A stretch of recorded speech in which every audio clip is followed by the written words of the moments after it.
पुण्याच्या मावळ तालुक्यातील कुंडमळा येथे रविवारी दुपारी एक हृदय पिळवटून टाकणारी दुर्घटना घडली आहे। इंद्रायणी नदीवरचा लोखंडी पूल कोसळला आणि त्या एका क्षणात सर्व काही उद्ध्वस्त झालंय। या घटनेनंतर अनेक पर्यटक वाहून गेले तर काही जण पुलाच्या लोखंडी सांगाड्याखाली अडकले। यापैकी एक दृश्य असं होतं की एका वृद्धाचा चेहरा पाण्याबाहेर तर शरीर लोखंडाखाली अडकलेलं।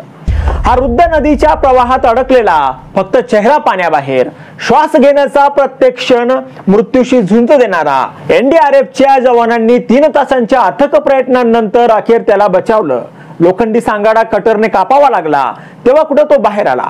प्रत्येक मिनिट इथे अनमोल होता। कुंडमेळा हे पुण्याजवळचे एक प्रसिद्ध पर्यटन स्थळ आहे।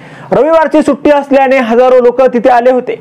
दुपारी 3च्या सुमारास पावसामुळे भरून वाहणाऱ्या इंद्रायणी नदीवरचा पूल कोसळला।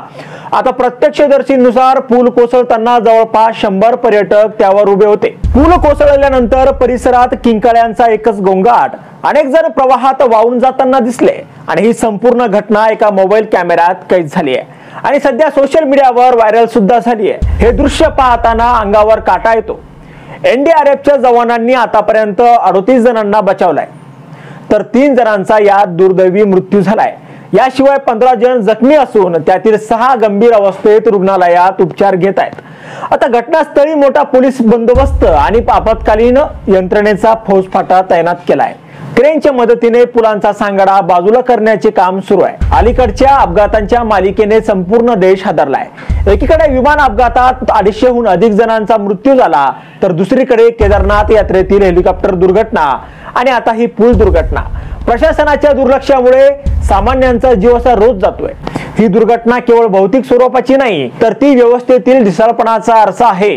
जुने कुमकुवत पूल, देखभाल नसलेली रचना आणि हजारो पर्यटकांच्या गर्दीतही सुरक्षा उपायांची वानवा, याचे परिणाम भयावह आहेत।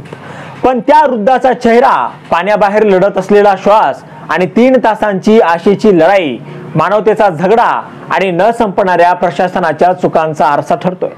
आता यावर तुम्हाला काय वाटतं? तुमचं मत कमेंट बॉक्स मध्ये लिहायला अजिबात विसरू नका आणि व्हिडिओ आवडला असेल तर जास्तीत जास्त शेअर करा। आणि आतापर्यंत मराठी जनता, आपण आपल्या या चॅनलला सबस्क्राइब जर केलेलं नसेल तर चॅनलला सबस्क्राइब करा।